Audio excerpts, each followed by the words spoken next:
Hey everyone, welcome to Afterwards, part 2 of our little Cromer adventure. So we were in Cromer. We started fighting the Aboleth, picking up right where we left off. And the Aboleth fight was a lot of fun once they were able to knock the mind control off those guys. I forgot about the Aboleth's lair actions because they're on the next page there. And I was so sad because I was really looking forward to some of the lair actions. I don't think it would have changed the tide of battle too much because the only damage dealing one was like 7 damage because they weren't in the water, so it wasn't too difficult. They would have been okay because I can't drag them or knock them prone in the water. Maybe I could have, but I thought that was fine the way that it was. Afterwards, the curses were fun. I really liked actually being able to deal with the aftermath of this curse in this session, and kind of fun that Powaku has this sort of curse on him now, where he has to stay in the water. That's such an interesting trait now to his character, that when he comes back in a later session, it will be something that will stick with him. I like that we didn't solve it in this session because it creates a hanging plot thread for something later, if he even wants to have it cured at all. So that was really fun. Let's see, what else did I love about this session? Really a big Aboleth fight, and then we got the treasure, and then we got some fallen action. I just slurred that, so it was fallen action. We got some magic items handed out. A lot of the stuff has sort of a Meriton vibe to it because they're obviously the power center of this region. I'm not intending to just funnel the treasure Christine's way. I think that they definitely need to split it up. Hopefully she'll do that because she never uses it. So it's really not useful for her to have a Lantern of Revealing or Wand of or Oil of Etherealness. So hopefully she divides those up, and she gives Cossum love, and Vel has enough stuff in his pockets, but let's see what else. I was talking at the end of this episode about sort of the whole system for managing the town.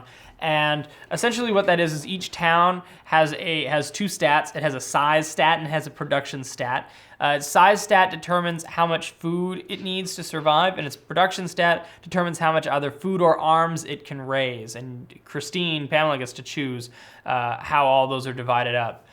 So Meriton can't make its own food. It can only produce arms. So a lot of the food from the towns gets sent to Meriton. But now, of course, it's kind of a problem because all those people are camped in Cromer.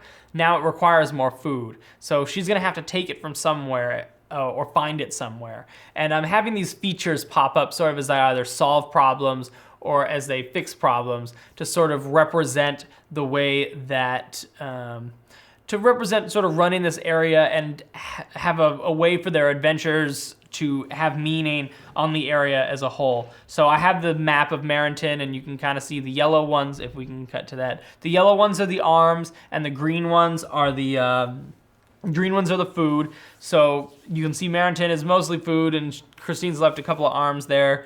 Certain places like Haddock, the little figure standing there is the mayor, Farnsworth Giantsbane, who grant some arms. The other thing that I've done with the setup is the heroes that are stationed in the area, either the NPCs or the PCs that aren't being played in this campaign, will add their arms value to help defend the town that they're in. So I have a little random event generator that I'll roll before the beginning of next session to sort of figure out, well, is there a problem occurring anywhere here in the area? Like Farnfoss, you can see, is unguarded because it can't actually produce food if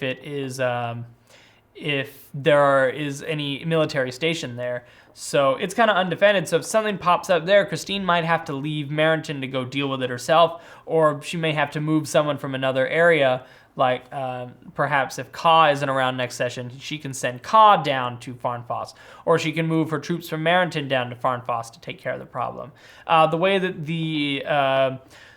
the arms work is a town can deal with a problem of its challenge rating equal to its arms value. So like Coast Pass right there, it has 1 arms. That means that anything CR1 or lower, it can deal with. Orcs, it can, well, not orcs, but Bullywug attack, if there's just a couple of them, they can deal with it.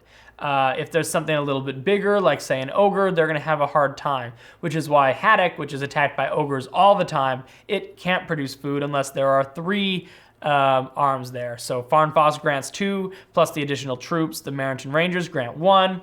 So that's kind of how that works. I like the system so far.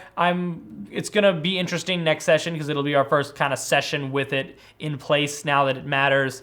And Christine will now have to make some tough decisions as more food is starting to get moved, and if people don't have enough food, like including Marrington, then there's possibly be some fights there. So her choice now of where to move the food is going to determine what the next session looks like, because if she takes it from Marrington, then people might be unhappy.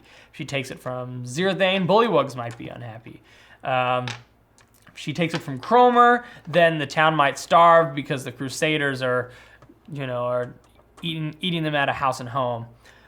So we'll see how that goes. I'm very excited. I think that's everything. Thanks for watching afterwards. I will see you guys on Monday for another episode of Threshold Heroes of the Fanged Coast. Thanks so much for watching. Check out our Patreon. Check out our, we got some cool stuff like a PDF of this whole region, including my rules for how this whole system is done, and all the features for each of the towns are included in that PDF, as well as a description of each of them. So if you're really interested in what I got going on here, that would be maybe a good Patreon level to check out. Follow us on Twitter, especially me, even though I should be better about tweeting. I just appreciate the followers anyway. I will see you guys on Monday. Thanks for watching Threshold. Have a great rest of your week.